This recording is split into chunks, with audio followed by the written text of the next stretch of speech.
दोस्तों अगर आप कक्षा 8वीं में हैं या फिर अन्य किसी क्लास में हैं तो आप इस वीडियो को पूरा देखना, क्योंकि इस वीडियो में मैं आपको बताने वाला हूं कि आपको इंग्लिश की कॉपी कैसे लिखनी है ताकि एग्जामिनर आपको पूरे मार्क्स दे और आपका एक भी मार्क्स ना काटे। क्योंकि दोस्तों भले ही आपको क्वेश्चन का आंसर पूरा याद है, अगर आपको लिखना ही नहीं आएगा तो एग्जामिनर आपको मार्क्स नहीं देगा। इसलिए दोस्तों मैं आपको इस वीडियो में बताने वाला हूं कि आपको किस तरह से अपनी कॉपी में लिख कर आना है ताकि एग्जामिनर आपको फुल मार्क्स दे। तो दोस्तों मेरे पास यहाँ पर एक स्टूडेंट की कॉपी है जिसमें काफी अच्छे से लिख रखा है और उसको मार्क्स भी काफी अच्छे मिले हुए हैं। अगर आप भी इस तरह से लिखेंगे तो आपके 80 में से 70 नंबर पक्के होने वाले हैं। तो दोस्तों यहाँ पे उसने कैसे लिखा है, अगर आपका पार्ट 1, पार्ट 2, पार्ट 3 में पेपर है तो आप यहाँ पे लिखेंगे पार्ट 1।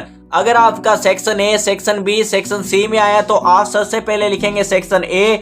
और उसके नीचे यहाँ पे क्या गलती करते हैं कि स्टूडेंट क्वेश्चन 1 कर देते हैं, यानी दोस्तों क्वेश्चन 1 उसके बाद यहाँ पे यह गलती आपको नहीं करनी है। यहाँ पे सिंपली आपको अगर आंसर 1 लिखना है और क्वेश्चन नंबर 1 के आपके जितने भी क्वेश्चन है उनको इस साइड लिख देना है।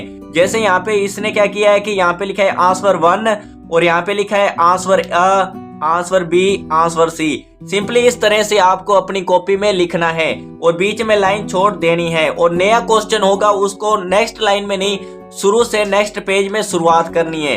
तो यहाँ पे हम देखते हैं तो दोस्तों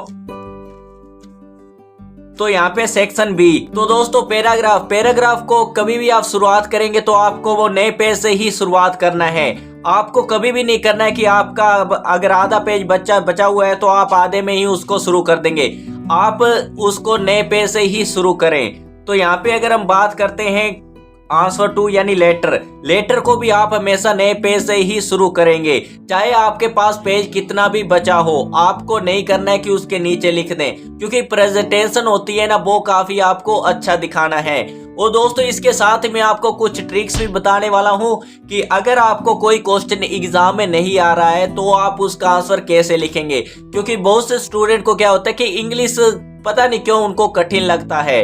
तो दोस्तों आपको क्या करना है कि पैसेज में भी क्या करते हैं कि हमें एक वहम होता है कि हम पैसेज में काफी अच्छे नंबर ले आएंगे, पर ऐसा बिल्कुल भी नहीं होता है। क्योंकि दोस्तों पैसेज में भी आप काफी मिस्टेक कर देते हैं जिस कारण आपको उसमें भी नंबर नहीं मिल सकते। तो पैसेज के लिए मैं आपको कुछ ट्रिक्स एंड टिप्स बताने वाला हूं। तो दोस्तों अगर आपका पैसेज शॉर्ट है तो सबसे पहले आपको पैसेज पढ़ना है। पैसेज पढ़ने के बाद आपको क्वेश्चन पढ़ने हैं और क्वेश्चन पढ़ते टाइम आपको क्या करना है कि उनमें कीवर्ड हाईलाइट करने हैं। कीवर्ड के लिए दोस्तों आप यहाँ पर देख सकते हैं कि मैंने स्क्रीन पर आपको दिखाया हुआ है, इस तरह आपको कीवर्ड हाईलाइट करने हैं और उसी से रिलेटेड जो सेंटेंस है उसको आपको पैसेज में ढूंढने की कोशिश करना है।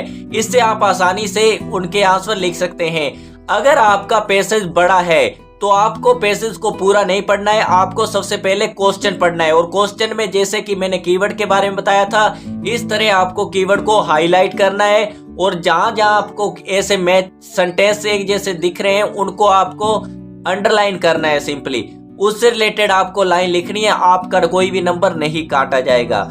और दोस्तों आपको पैनिक बिल्कुल भी नहीं होना है अगर आपको कोई पैसेज समझ में नहीं आ रहा है, क्योंकि बहुत से ऐसे होते हैं कि कठिन पैसेज आ जाता है जिसमें बच्चे पैनिक होने लगते हैं और घबराने लगते हैं और उसको बार बार पढ़ने की कोशिश करते हैं। तो आपको ऐसा बिल्कुल भी नहीं करना, आपको सिर्फ 2 बार पैसेज को पढ़ना है।